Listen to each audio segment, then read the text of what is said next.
क्या है? ये बीटरूट की टिक्की, लेकिन याद रखना मेरे खाने में कोई मसाला नहीं है, कोई मिर्ची नहीं है, नमक नमक है। नमक है, अच्छा फिर ठीक है। बस नमक थैंक है।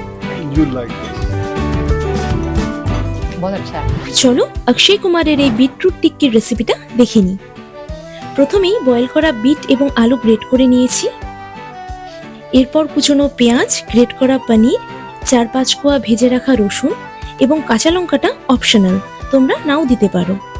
এবার ধনেপাতা, কিছুটা বেসন, খুব অল্প পরিমাণে হলুদ ও জিরে ধনে গুঁড়ো আর স্বাদ মতো নুন দিয়ে ভালো করে মেখে নিচ্ছি।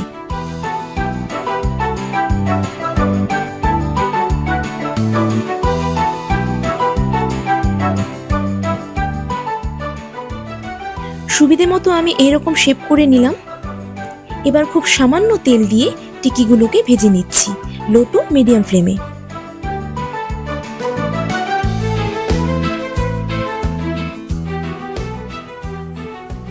দুদিকটা একটু ভালো করে ভেজে নেব। বিটরুট টিক্কিটা কিন্তু রেডি হয়ে গেছে, তোমরা এটাকে সসের সাথে সার্ভ করতে পারো।